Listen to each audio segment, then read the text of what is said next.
আজ আমি আপনাদের শোনাব ঠাকুর শ্রী রামকৃষ্ণদেব ও মা সারদা দেবীর বিবাহ কথা। ঈশ্বরের মর্তলীলার সনাতন রীতি হলো এই যে যখনই ঈশ্বর আসেন সঙ্গে সঙ্গে আসতে হয় তার শক্তিকেও।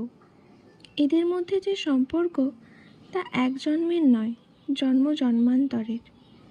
কারণ অগ্নি এবং তার দাহিকা শক্তির মতোই তারা অচ্ছেদ্য, অবিভাজ্য। তাই দেখি শ্রীরামকৃষ্ণ এবং সারদা দেবী পরস্পরের দ্বারা জীবনসঙ্গী রূপে নির্বাচিত।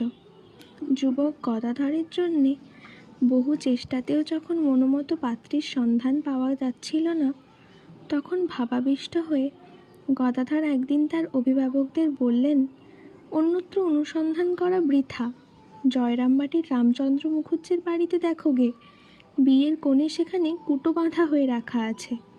আবার অপরদিকে দেখি যে শ্রীমাও এই ঘটনার বহু পূর্বেই শ্রীরামকৃষ্ণকে তার ভাবী পতি হিসেবে চিনিয়ে রেখেছিলেন। সারদা যখন নিতান্তই শিশু, চমকপ্রদ সেই ঘটনাটি হলো সেবার শ্রীরামকৃষ্ণের সম্পর্কীয় ভাগ্নে হৃদয়রামের বাড়ি শিহরে কীর্তন ও যাত্রাভিনয়ের আয়োজন হয়েছিল।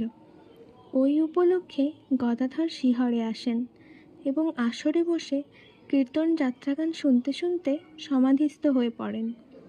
পার্শ্ববর্তী গ্রামের বহু নরনারীর সঙ্গে শ্যামাসুন্দরীও শাহরুকে নিয়ে তার পিত্রালয় শিহরে হৃদয়ের বাড়িতে এসেছেন কীর্তন শুনতে।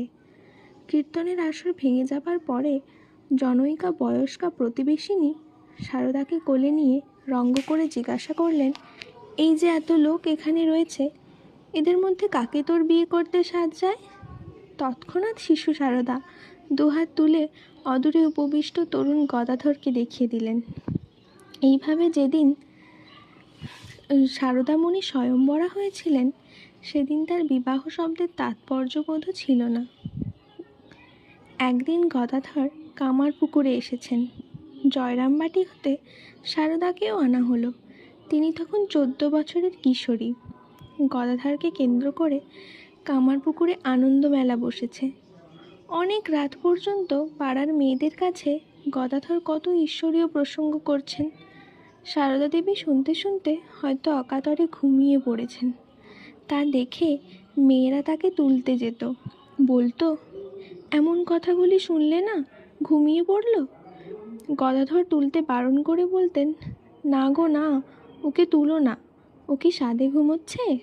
এসব কথা শুনলে ও এখানে থাকবে না, চোঁচা দৌড় মারবে। নিজের স্বরূপ তত্ত্ব শুনলে সারদা দেবী একেবারে স্বরূপে লীন হয়ে যাবেন। জাগতিক সম্বন্ধে সারদা দেবী তার বিবাহিতা পত্নী, কিন্তু এটাই তো তার আসল পরিচয় নয়। শ্রীরামকৃষ্ণই জানতেন সেই স্বরূপের পরিচয়। পরম ঈশ্বরী জগন্মাতাই স্বয়ং মানবী রূপে সারদা দেবীর শরীর অবলম্বনে এসেছিলেন শ্রীরামকৃষ্ণের লীলা সঙ্গিনী রূপে জগতে। সারদা দেবীর একজন প্রখ্যাত জীবনীকার এই প্রসঙ্গে মন্তব্য করেছেন, ঠাকুর এই কথাগুলি কী অর্থে বলিয়াছিলেন তিনিই জানেন।